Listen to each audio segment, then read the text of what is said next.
The air inside Pentonville was thick with the scent of floor wax and old, unwashed desperation, a heavy atmosphere that seemed to press against Josslyn Jack's chest as she followed the guard through the maze of sterile corridors. She had spent a lifetime in Port Charles navigating the complexities of the Corinthos family, yet the cold reality of a high-security prison never failed to make her skin crawl. Every clang of a metal gate behind her felt like a finality, a jarring reminder of the thin line between the life she lived and the one lived by those behind these bars. Joss was here on a mission of closure, or perhaps just a search for answers regarding a case that had been haunting the local news, but the deeper she moved into the facility, the more she felt a strange, inexplicable pull at her senses. It was a prickle at the back of her neck, a sense of déjà vu that defied logic. She told herself it was just the stress of the environment, the weight of the secrets she often carried for those she loved, but her footsteps grew hesitant as they approached the visitors' common area. The room was bathed in the harsh, flickering light of industrial fluorescent bulbs, casting long, sickly shadows across the rows of bolted-down tables where inmates sat across from their families. Joss paused at the threshold, her eyes scanning the room with a practiced caution. She was looking for a specific face, a witness who supposedly held the key to a mystery currently threatening Sonny's organization, but her gaze was suddenly snagged by a figure sitting alone in the far corner. The man was hunched over a small table, his back to the door, clad in the standard-issue orange jumpsuit that stripped away any semblance of individuality. Yet, there was something about the slope of his shoulders, the way he tilted his head when he reached for a cup of water, that caused the breath to catch in Josslyn's throat. It was impossible. It was a trick of the light or a manifestation of the grief that still occasionally surged within her family. She took a step forward, her heart hammering against her ribs like a trapped bird. The guard gestured toward the other side of the room where her intended contact sat, but Joss couldn't move in that direction. Her feet seemed to have a mind of their own, drawing her closer to the solitary man in the corner. As she approached, the sounds of the prison, the shouting in the distance, the rattling of keys, the low hum of muffled conversations, seemed to fade into a dull, underwater roar. The man turned slightly, catching a glimpse of someone approaching his peripheral vision, and he slowly straightened his spine. When he finally turned his head to look at her, Josslyn felt the world tilt on its axis. The face staring back at her was older, lined with the harsh realities of a life lived in the shadows and the scars of a tragedy that should have ended him, but the eyes were unmistakable. They were the eyes of Morgan Corinthos, a brother she had mourned for years, a ghost who had become a symbol of everything the Corinthos family had lost. For a long moment, neither of them spoke. The silence between them was a vast, echoing chasm filled with the ghosts of a dozen different lives. Morgan's expression was a haunting mix of disbelief, fear, and a weary kind of resignation, as if he had spent every day of his long absence preparing for this moment while simultaneously praying it would never happen. Josslyn felt the tears welling up, hot and stinging, as she searched his features for the boy she remembered. He was broader now, his jawline harder, and there was a haunted depth to his gaze that spoke of horrors she couldn't begin to imagine. He looked like a man who had seen the end of the world and was still trying to navigate the ruins. She whispered his name, the sound barely audible over the sudden rush of blood in her ears, and saw him flinch as if the word itself were a physical blow. He didn't deny it, he didn't turn away. Instead, he simply closed his eyes for a second, a single tear tracing a path through the grime on his cheek. In that instant, the sterile walls of the prison seemed to dissolve, replaced by the memory of the bridge, the explosion, and the years of hollow grief that had followed. Joss reached out, her hand trembling, and touched the cold surface of the table between them. It was real. He was made of flesh and bone, sitting in a place of punishment while his family lived in a state of perpetual mourning. Morgan finally spoke, and his voice was a low, gravelly rasp that sounded like it hadn't been used for anything but essentials in a very long time. He told her she shouldn't be there, that she needed to turn around and walk away and never look back. There was a desperation in his tone that frightened her more than the setting itself. He spoke of the people who had taken him, the shadowy figures who had pulled him from the wreckage of the car and kept him hidden, using him as a pawn in a game that spanned continents and decades. He explained that his life was no longer his own, that he was a ghost for a reason, and that her presence here put a target on both of their backs. But Josslyn was a Corinthos by blood and spirit, and she refused to be intimidated by the specters of the past. She demanded to know why he hadn't come home, why he had let their mother suffer the agony of losing a child, and why he was wearing a prison uniform in a place where no one knew his name. Morgan's explanation was a fragmented, harrowing tale of brainwashing, coerced service to an international syndicate, and a final, desperate act of rebellion that had landed him in this cell under a false identity. He had been trying to find a way back, he claimed, but the deeper he got into the underworld that had claimed him, the more he realized that Morgan Corinthos had to stay dead to keep everyone else safe. As the minutes ticked by, the gravity of the situation began to settle over Josslyn. This wasn't just a miraculous reunion, it was a discovery that could ignite a war. If the enemies of the Corinthos family knew Morgan was alive, they would use him to destroy Sonny. If Sonny knew Morgan was alive and imprisoned, he would tear the world apart to get him out, likely resulting in a bloodbath that would claim more lives. Morgan pleaded with her to keep his secret, his eyes searching hers for the sisterly bond they had shared before the world went dark. He told her about the small ways he had watched over them from a distance, the risks he had taken just to see a headline about her or a photo of their mother in a newspaper. It was a confession of a man who had been living on the periphery of his own life, a spectator to a history he was supposed to be a part of. Josslyn felt a surge of protective fury. She couldn't leave him here, rotting in a cage for crimes he was forced to commit or for the simple sin of surviving. But as she looked around at the guards who were beginning to take notice of their prolonged interaction, she realized that rescue was not a simple matter of truth. The truth was a weapon, and in the world of Port Charles, weapons often recoiled. The chapter of their lives they thought was closed had been ripped open, revealing a narrative far more complex and dangerous than anything she had imagined. Morgan reached across the table, his fingers brushing hers for a fleeting second before he pulled back, mindful of the surveillance cameras. That brief contact, the warmth of his skin against hers, solidified her resolve. She told him she wouldn't leave him behind, not again. She didn't have a plan yet, and she didn't know how she would look her mother in the eye without screaming the truth, but she knew that the ghost of Morgan Corinthos was done being a memory. As the guard eventually approached to tell her that her time was up, Josslyn stood, her gaze locked on her brother's. He looked small in the vastness of the prison, a man reclaimed by the light only to realize the shadows were still reaching for him. She whispered a promise that she would be back, that she would find a way to navigate the legal and lethal minefield surrounding his existence. Walking away was the hardest thing she had ever done, each step feeling like a betrayal of the miracle she had just witnessed. As she passed back through the heavy steel doors and into the biting afternoon air of the outside world, Josslyn Jacks knew that her life, and the lives of everyone in the Corinthos orbit, had just changed forever. The secret she now carried was a ticking time bomb, and the countdown had already begun. As Josslyn stepped out into the crisp Port Charles air, the heavy iron gates of Pentonville clanging shut behind her, the world felt fundamentally altered, as if the colors had shifted into a sharper, more painful hue. The drive back to the city was a blur of high-speed turns and frantic thoughts, her hands gripping the steering wheel so tightly her knuckles turned white. She could still feel the phantom sensation of Morgan's skin against hers, a physical proof of life that contradicted years of mourning and headstones. Every time she closed her eyes, she saw the hollowed-out expression in his gaze, the look of a man who had survived 1,000 deaths only to find himself buried alive in a concrete tomb. She knew she couldn't go straight to her mother. Carly's intuition was a razor-edged thing, and Josslyn was currently a shattered mirror of emotions. If she walked into the kitchen at Greystone Manor right now, the truth would pour out of her like blood from a wound, and Morgan's warning about the danger surrounding his survival echoed in her ears with the force of a command. He was being held under a name that wasn't his, for a life he had been forced to lead, and the political and criminal entities that had kept him hidden were likely watching his every move.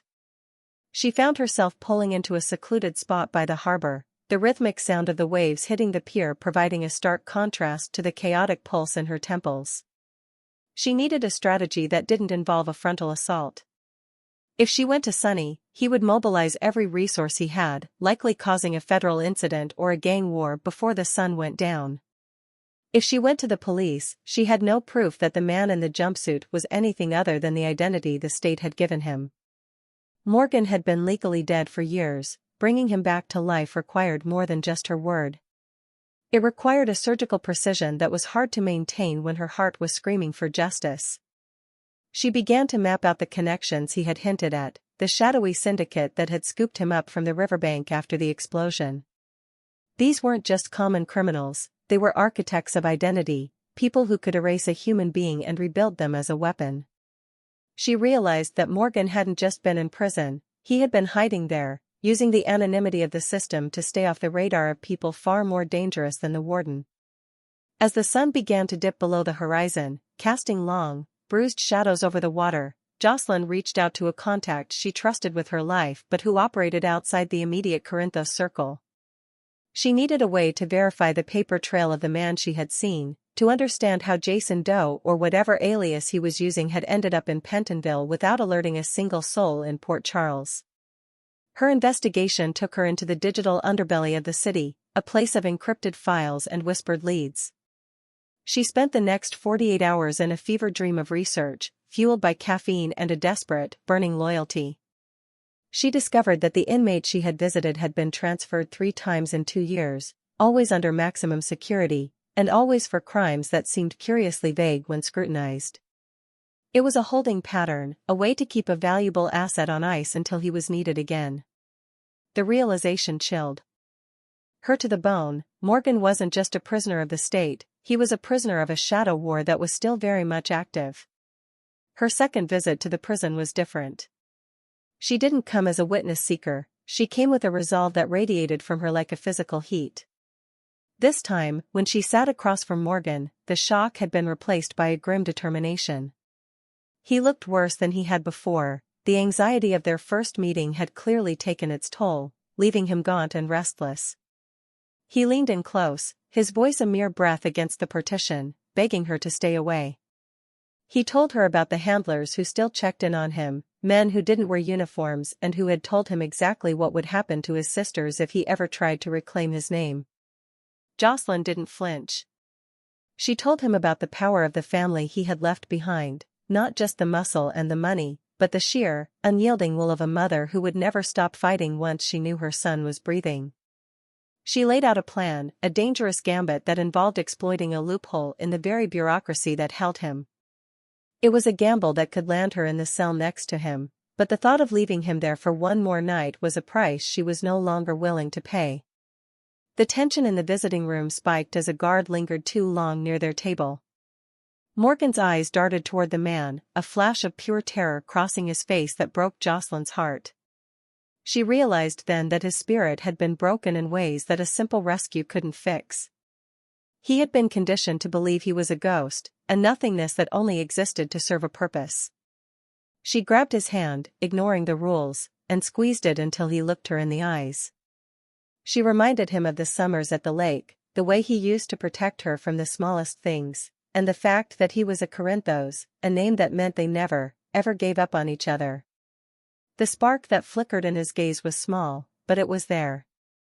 It was a pilot light in the darkness. He finally nodded, a slow, agonizing movement that signaled his surrender to her plan. They had a window of 48 hours before his next scheduled transfer, a move that would likely see him disappeared into a private facility where she would never find him again. The final phase of the extraction was a masterclass in controlled chaos. Josslyn had to coordinate with people she barely knew, using accounts and favors she had spent her young life trying to avoid. She felt the weight of her heritage more than ever. She was her father's daughter in her logic and her mother's daughter in her ferocity. As the night of the transfer arrived, Port Charles was hit by a sudden, violent storm that mirrored the turmoil in her soul. She stood on a ridge overlooking the transport route, her heart synchronized with the rhythmic sweep of the windshield wipers. When the lights of the prison van appeared in the distance, she signaled the team. It wasn't a violent ambush, it was a distraction, a calculated technical failure that forced the vehicle to a halt in a blind spot of the surveillance grid. In the confusion, a figure emerged from the shadows of the woods, a shadow among shadows. When Morgan finally stepped out of the darkness and into the back seat of her car, he was shaking so violently the entire frame of the vehicle seemed to vibrate. Josslyn didn't say a word, she just floored the accelerator, driving away from the sirens and the searchlights that were already beginning to bloom in the distance. They drove in silence for miles, the city lights of Port Charles appearing on the horizon like a beckoning dream. As they crossed the city limits, Morgan looked out the window at the familiar skyline, tears streaming down his face. He was a man returned from the dead, a survivor of a war no one knew was being fought, and a brother who had finally found his way home. Josslyn looked at him, her own eyes wet with relief, and knew that while the road ahead would be paved with danger and secrets, the ghost was finally gone. Morgan Corinthos was alive, and for the first time in years, the Corinthos family was going to be whole again. She pulled the car into the long, winding driveway of the manor, the headlights illuminating the front door where Carly stood, sensing a shift in the universe, and Josslyn knew that the Real story was only just beginning. The drive up the long, winding path to Greystone Manor felt like the final ascent of a mountain that had been growing steeper with every passing mile. The rain had slowed to a rhythmic drizzle, the kind that blurred the world into a soft, impressionistic haze, but the weight inside the car remained heavy and sharp. Morgan sat in the passenger seat, his silhouette a jagged outline against the passing trees he had once climbed as a boy. He was staring at the dashboard, his hands folded neatly in his lap in a way that suggested a man used to being restrained, even when the shackles were gone. Josslyn's heart was hammering a frantic rhythm against her ribs, a mixture of triumph and absolute terror. She had done the impossible, she had plucked a dead man from a living grave, but now she had to present this miracle to a mother whose grief had been carved into her very soul. As the tires crunched over the gravel of the circular driveway, the front porch light of the manor flickered on, casting a warm, amber glow that seemed too bright, too normal for the gravity of the moment. Carly stepped onto the porch, clutching a silk robe around her shoulders, her eyes narrow and searching as she tried to identify the car. She had lived a life defined by the unexpected, by the sudden arrival of danger or the quiet return of a loved one, but nothing could have prepared her for what was about to step out of that vehicle. Josslyn killed the engine, the silence that followed feeling louder than any explosion. She looked at Morgan, seeing the way his chest rose and fell in shallow, jagged gasps. He looked like he wanted to bolt, to run back into the safety of the shadows where no one expected anything of him, but Joss reached over and squeezed his hand one last time. She whispered that they were home, a word that seemed to hang in the air like a prayer. When she opened her door, the cool night air rushed in, carrying the scent of pine and wet earth, the smell of a Port Charles spring that Morgan hadn't breathed in a lifetime. Josslyn walked around to the passenger side and opened the door, standing back to give him space. For a long moment, Morgan didn't move. He watched his mother on the porch, her form framed by the doorway of the house that had been his sanctuary and his prison. Then, with a slow, trembling effort, he stepped out. The light hit his face, highlighting the scars and the exhaustion, but also the unmistakable structure of the Corinthos lineage. On the porch, Carly froze.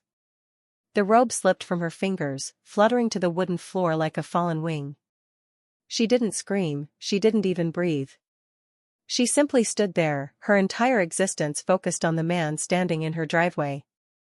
It was a moment of profound, agonizing recognition, a collision of memory and reality that threatened to shatter the world. Morgan took one step, then another, his legs unsteady as if he were learning to walk on solid ground again. He stopped at the base of the stairs, looking up at the woman who had spent years mourning a hollow grave. The sound that finally broke from Carly's throat was something primal, a sob that carried the weight of every tear she had shed since the night of the explosion. She moved down the stairs with a frantic, stumbling speed, her arms reaching out before she even reached him. When she finally collided with him, the impact was enough to make Morgan stagger, but he caught her, his arms slowly encircling her with a desperate, crushing strength. Josslyn stood back, tears streaming down her face, watching as the two of them collapsed into each other on the wet gravel. It was a scene of restoration that defied every law of nature and logic. Carly was touching his face, her hands moving over his brow, his cheeks, his shoulders, as if she were trying to memorize him all over again, or perhaps to ensure he wouldn't vanish like a dream if she let go. They stayed there for what felt like an eternity, a mother and son reunited in the ruins of a tragedy that had finally been undone. Inside the house, the atmosphere shifted instantly from a quiet evening to a high-stakes war room. Sonny had been alerted by the commotion, and when he walked into the foyer to find Carly leading a ghost through the front door, the legendary composure of the Corinthos patriarch buckled. Sonny didn't move toward him with the same frantic energy as Carly. Instead, he stood perfectly still, his dark eyes brimming with a rare, unchecked vulnerability. He looked at Morgan not just as a father looking at a son, but as a leader looking at a survivor. He saw the toll the years had taken, the hardness in Morgan's eyes that hadn't been there before, and the way he flinched at the sound of a door closing. Sonny walked forward slowly, placing a heavy hand on Morgan's shoulder, a silent vow of protection that carried more weight than any speech. The family was beginning to gather in the living room, the news spreading through the house like a wildfire, but the joy was underscored by a grim realization that their world was now more dangerous than ever. As the initial shock began to settle into a restless, vibrating energy, Morgan sat on the sofa, flanked by his mother and sister, while Sonny stood by the fireplace, his mind already spinning with the logistical nightmare ahead. They began to talk, or rather, Morgan began to unravel the tangled threads of his disappearance. He spoke of the clinic in Europe where he had been taken to recover from his burns, a place run by a conglomerate with ties to the Cassidines and other international players who saw the Corinthos heir as a perfect long-term investment. He described the psychological conditioning, the way they had used his own bipolar disorder against him to make him doubt his memories and his identity. He had been a sleeper agent of sorts, kept in a state of perpetual readiness for a mission that never came, until a stroke of luck allowed him to break his programming and end up in the American prison system under a false flag. He had chosen prison because it was the only place he felt he could be safe from the people who owned his life. The room grew cold as he detailed the reach of the organization that had held him. These weren't enemies Sonny could simply eliminate with a hit, they were ghosts in the machine, people who manipulated global markets and shifted borders. By bringing Morgan home, Josslyn hadn't just saved her brother, she had declared war on an invisible empire. Sonny looked at his son, seeing the trauma etched into his every gesture, and he felt a cold, sharp fury settle in his gut. He promised Morgan that no one would ever take him again, that the resources of the entire organization would be dedicated to erasing the trail that led back to this house. But they all knew that the secret couldn't be kept forever.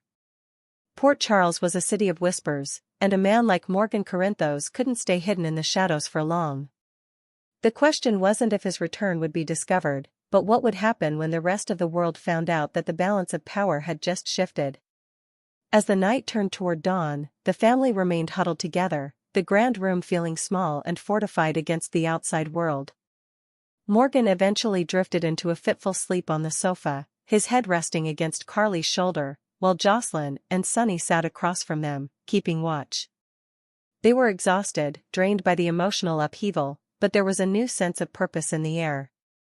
The grief that had hung over the manor for years had been replaced by a fierce, protective vigilance. They had their son and brother back, but the price of his return was the end of the peace they had fought so hard to build. As the first light of morning touched the windows, Josslyn looked at her brother's sleeping face and knew that she would do it all over again. The danger was real, and the future was uncertain, but for the first time in a long time, the house felt like it was full of life rather than ghosts. The spoilers of the past had been rewritten, and while the next chapter would be written in blood and sacrifice, they would face it as a family, whole and unbroken.